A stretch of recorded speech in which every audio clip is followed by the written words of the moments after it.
ሰላም ወዶችዬ እንዴት ናችሁ? ደህና ናችሁ ወይ? ሰላም ናችሁ? አለውን እግዚአብሔር ይመስገን። ከዚህ በፊት በእንደዚህ አይነት ቪዲዮ መጥቼ አላቅም፣ ለማምጣትም አስቤ አላቅም።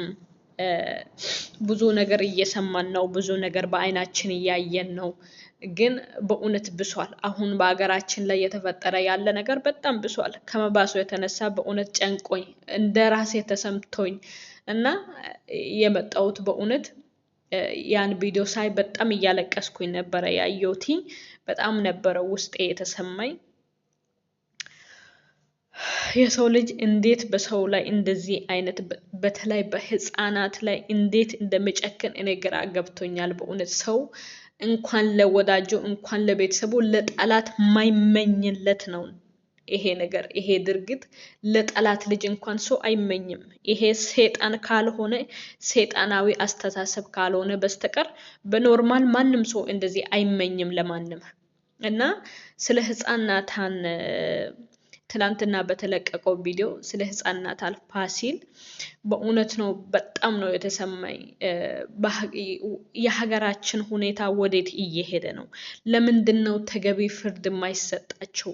ለምንድነው የህፃናትና የልጆች የሴቶች ደም በእውነት በከንቱ እንዲፈሶ የሚቀረው? ለምንድነው ተገቢ ፍርድ የማያገኙት?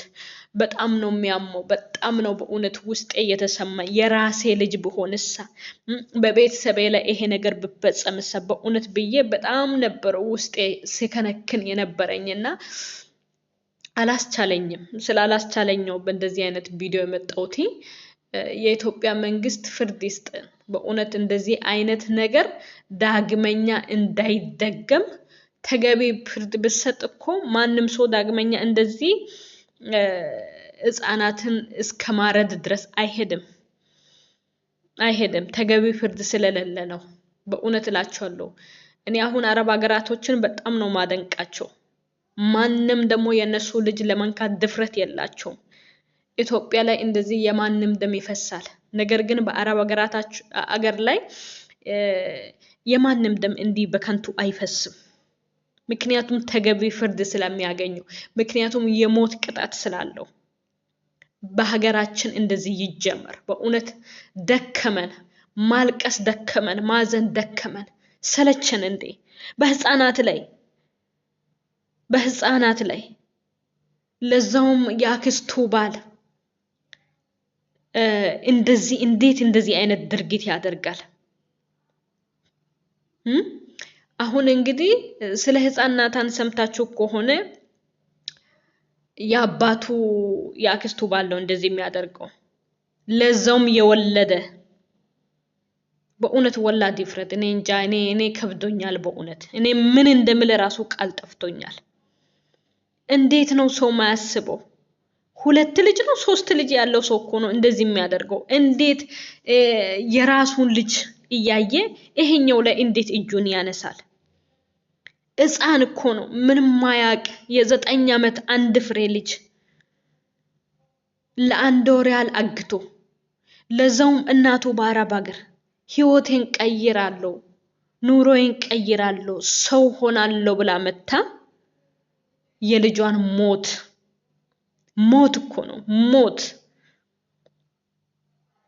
በኢየሱስ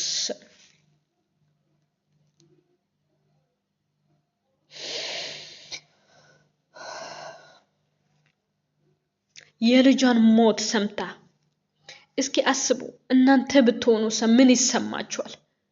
የኢትዮጵያ ህዝብ ይፍረድ። የኢትዮጵያ መንግስት ተገቢ ፍርድ ይስጠን። በእውነት እንደዚህ አይነት ነገር ይከብዳል። እንኳን ለማመን ለመስማትም ይከብዳል። በጣም የሚከብድ ነው። እኔ አሁን በጣም ነው የምፈራው። እኔም ልጅ አለኝ። ነገ ልጄ ከትምህርት ቤት ሲመለስ ምን እንደምደርስ በጣም ነው የምፈራው። እቤት ውስጥ ይሄ አሁን እንግዲህ ልደት እናከብርለታለን ተብሎ ከቤታቸው ውስጥ ተጠርቶ ነው የሄደው። ይሄ ልጅ ከቤት ውስጥ ተጠርቶ የልጅን ልደት እናከብርለታለን ብሎ አባትዮ ጠርቶት ይዞት ሄዶ ነው እንግዲህ እንደዚህ የሚያደርገው በተራ ጸብ ምክንያት። እንኳን ልጅ እስከ መግደል ይቅርና በአባቱ ላይ እጅ ማንሳት በማይችልበት ጸብ ምክንያት ሰው እንዴት እንደዚህ ይዳፈራል? እንዴ የሰው ነፍስ ይቁንጫ ነፍስ ሆነ እንዴ?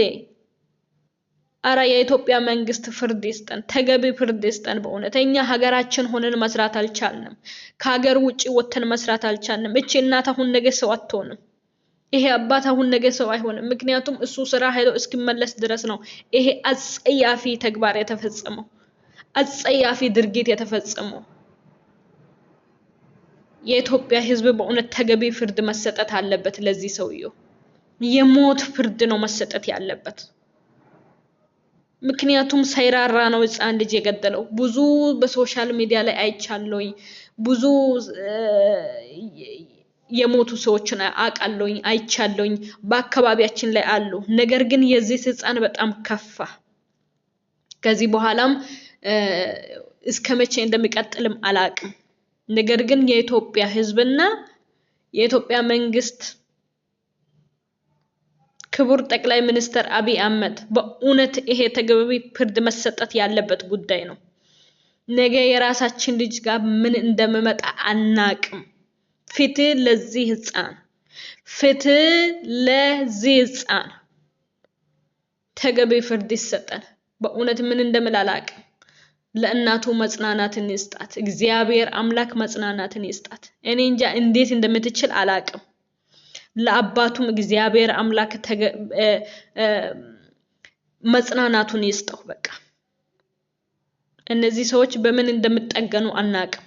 ለዛውም በገዛ ቤተሰቤ ነው ብሎ በሚያምኑት ሰው ነው የተገደለው። ይሄ ህፃን በሚያምኑት ሰው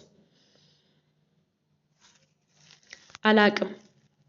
እግዚአብሔር ይፍረድለት።